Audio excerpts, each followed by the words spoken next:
O Dr. Barbet, ele diz o seguinte: eu sou um cirurgião e dou aulas há algum tempo. E por 13 anos vivi em companhia de cadáveres e durante a minha carreira estudei anatomia a fundo. Posso, portanto, escrever sem presunção a respeito de morte como aquela. Jesus entrou em agonia no Getsemane e seu suor tornou-se como gotas de sangue a escorrer pela terra. O único evangelista que relata o fato é um médico, Lucas, e o faz com a precisão de um clínico. O suar sangue ou hematidrose é um fenômeno raríssimo. É produzido em condições excepcionais. E para provocá-lo é necessário uma fraqueza física, acompanhada de um abatimento moral violento, causado por uma profunda emoção, por um grande medo. O terror, o susto, a angústia terrível de sentir-se carregando todos os pecados dos homens devem ter esmagado Jesus. Tal tensão extrema produz o rompimento das finíssimas veias capilares que estão sob as glândulas sudoríparas, e o sangue se mistura ao suor e se concentra sobre a pele, escorrendo então por todo o corpo até a terra. Permitam-me apenas dizer algo. Não faz muito tempo eu conheci um dos amigos do meu pai. E esse amigo do meu pai, ele é bastante diferente de nós. Como que ele é diferente de nós? O seu sistema nervoso não reage a qualquer tipo de anestesia. Nada, desde pequeno, enfim, nenhum tipo de anestesia funciona nele. E por conta de um tumor que foi descoberto, ele teve que viajar aos Estados Unidos para se submeter a uma cirurgia. Ele contou para nós que ele foi então levado à sala cirúrgica e o amarraram então dos pés à cabeça, os seus braços, porque ele haveria de sentir toda a cirurgia. E ele contou para nós que lá nos Estados Unidos os procedimentos são cobrados por hora, né, e não por procedimento. Ele contou então que antes de começarem a cirurgia, os médicos apertaram o cronômetro, o tempo foi passando, né?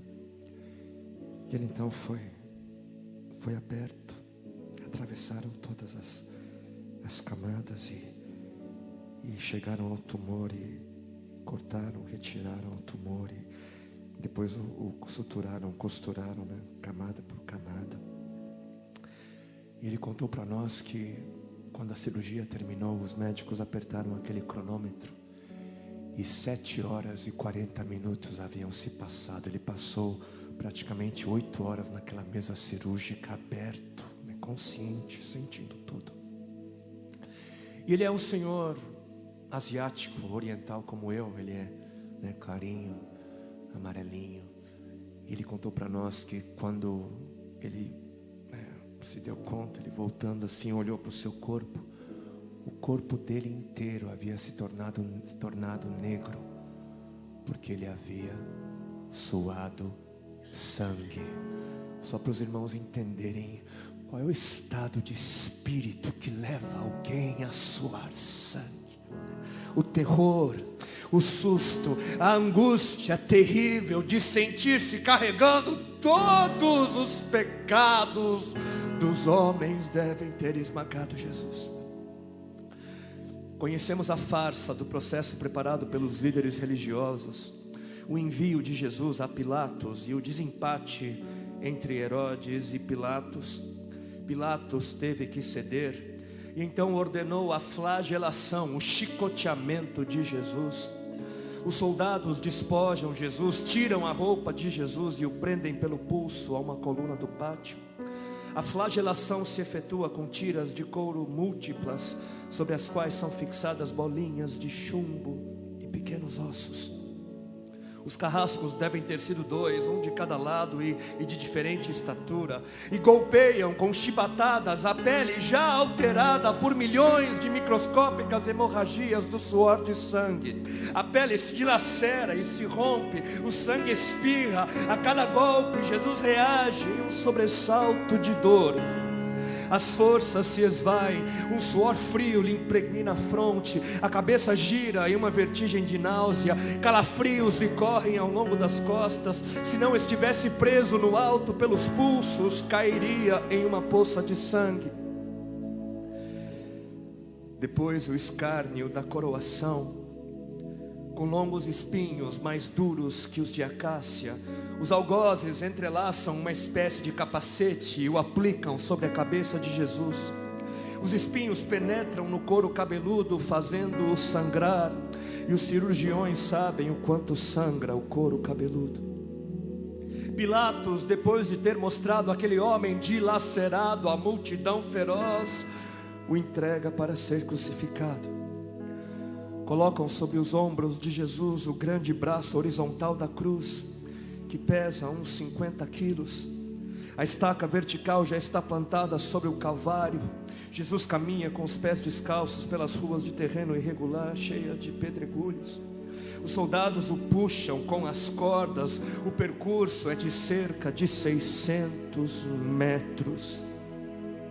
Jesus, fatigado, arrasta um pé após o outro, frequentemente cai sobre os joelhos, e os seus ombros estão cobertos de chagas, de ferimentos. Quando ele cai por terra, a viga lhe escapa, escorrega e lhe esfola o dorso. Sobre o Calvário tem início a crucificação. Os carrascos despojam o condenado, tiram a roupa do condenado, mas a sua túnica está colada nas chagas, nos ferimentos, e tirá-la produz dor atroz. Quem já tirou uma atadura de gás e de uma grande ferida percebe do que se trata. Cada fio do tecido adere, cola a carne viva, e ao levarem a túnica se laceram as terminações nervosas postas em descoberto pelas chagas. Os carrascos dão um puxão violento, e há um risco de toda aquela dor provocar uma síncope. Mas ainda não é o fim. O sangue volta a escorrer. Jesus é deitado de costas. As suas chagas se incrustam de pequenos elementos. Depositam-no sobre o braço horizontal da cruz. Os algozes tomam as medidas. Com uma broca é feito um furo na madeira para facilitar a penetração dos pregos. Os carrascos pegam um longo prego pontudo e quadrado, apoiam-no sobre o pulso de Jesus e com um golpe certeiro de martelo o plantam e o rebatem sobre a madeira. Jesus deve ter contraído o rosto assustadoramente. O nervo mediano foi lesado. Pode-se imaginar aquilo que Jesus deve ter provado: uma dor lancinante, agudíssima, que se difundiu pelos dedos e espalhou-se pelos ombros, atingindo o cérebro. A dor mais insuportável que um homem pode provar, ou seja, aquela produzida pela lesão dos grandes troncos nervosos, que provoca uma síncope e faz perder a consciência. Mas em Jesus não. O nervo é destruído só em parte, e a lesão do tronco nervoso permanece em contato com o prego. E quando o corpo for suspenso na cruz, o nervo se esticará fortemente como uma corda de violino esticada, e a cada solavanco, a cada movimento, vibrará, despertando dores dilacerantes. Elevam a Jesus. Os ombros da vítima esfregam dolorosamente sobre a madeira áspera. As pontas cortantes da grande coroa de espinhos penetram o crânio. A cabeça de Jesus inclina-se para a frente, uma vez que o diâmetro da coroa o impede de apoiar-se na madeira. Cada vez que o mártir levanta a cabeça, recomeçam pontadas agudas de dor. Pregam-lhe os pés. Ao meio-dia, Jesus tem sede. não bebeu desde a tarde anterior e estava desidratado pela perda de tanto sangue. Seu corpo é uma máscara de sangue, a boca está semiaberta e o lábio inferior começa a pender. A garganta seca lhe queima, mas ele não pode engolir, tem sede. Um soldado lhe estende sobre a ponta de uma vara uma esponja com bebida ácida de uso entre os militares. Tudo aquilo é uma tortura atroz. De repente, um estranho fenômeno se produz no corpo de Jesus. Os músculos dos braços se enrijecem em uma contração que vai se acentuando, os bíceps esticados e levantados, os dedos se curvando. É como acontece a alguém ferido de tétano, a isto que os médicos chamam de tetania. Quando os sintomas se generalizam, os músculos do abdômen se enrijecem em ondas imóveis. Em seguida, os músculos entre as costelas, depois os do pescoço e finalmente os músculos respiratórios se enrijecem. A respiração se faz pouco a pouco mais curta, o ar entra, mas não consegue mais sair. Jesus respira com o ápice dos pulmões, tem sede de ar como um asmático em plena crise. Seu rosto pálido pouco a pouco se torna vermelho, depois se transforma num violeta purpúreo. Jesus é envolvido pela asfixia. Seus pulmões cheios de ar não podem mais esvaziar-se. A fronte está impregnada de suor, os olhos saem fora de órbita. Mas de repente algo acontece. De repente algo acontece. Lentamente, com um esforço sobre-humano, Jesus toma um ponto de apoio sobre o prego dos pés. Ele esforça-se a pequenos golpes, se eleva, aliviando a tração dos braços. Os músculos do tórax se distendem, a respiração torna-se mais ampla e profunda, os pulmões se esvaziam e o rosto recupera a palidez inicial. Mas por quê? Por que este esforço? Por quê? Porque Jesus quer bradar: Pai, perdoa-lhes porque não sabem o que fazem. E logo em seguida o corpo de Jesus começa a afrouxar-se de novo e a asfixia recomeça. Foram transmitidas 7 frases pronunciadas por ele na cruz, e cada vez que quer falar ele deverá elevar-se, tendo como apoio o prego dos pés. Inimaginável. Atraídas pelo sangue que ainda escorre e pelo coagulado, enxames de moscas unem ao redor do seu corpo, mas ele não pode enxotá-las. Pouco depois o céu escurece, o sol se esconde, de repente a temperatura diminui. Logo serão 3 da tarde, e depois de uma tortura que dura horas e horas, todas as suas dores, toda a sua sede, todas as cãibras, toda a asfixia, todo o latejar dos nervos medianos lhe arrancam um lamento: Deus meu, por que me desamparaste?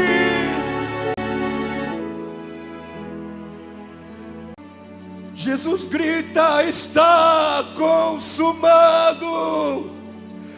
E em seguida, num grande brado, diz: Pai, nas tuas mãos entrego meu espírito.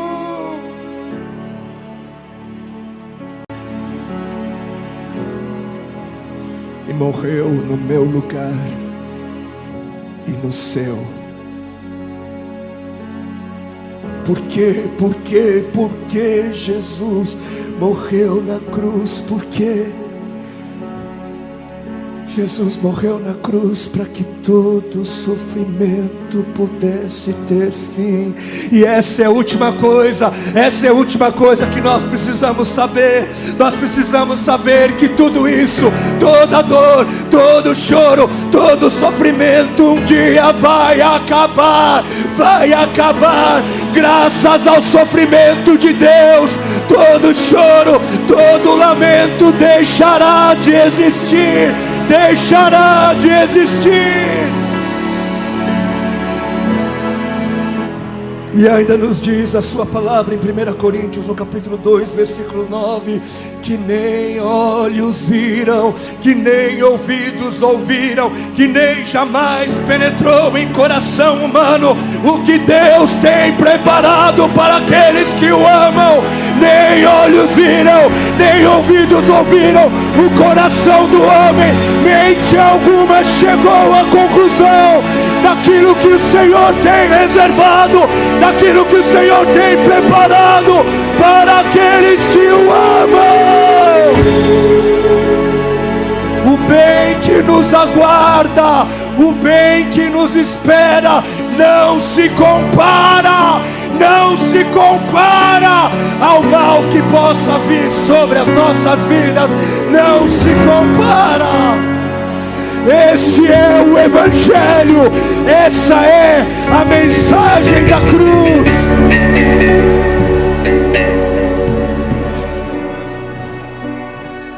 E sim, Jesus, o Senhor, Ele disse: no mundo passareis por aflições. Sim, o Senhor disse isso. Mas o Senhor não parou por aí. Ele não parou por aí. Ele disse: no mundo passareis por aflições, mas tem de bom ânimo. Tem de bom ânimo. Eu venci o mundo. A graça do Senhor foi o suficiente na cruz. A graça do Senhor foi o suficiente para o Filho. A graça do Senhor foi o suficiente para o apóstolo Paulo, para todos aqueles que se entregaram como sacrifício no altar do Senhor. A graça do Senhor foi o suficiente sobre aqueles que disseram sim para o chamado do amor.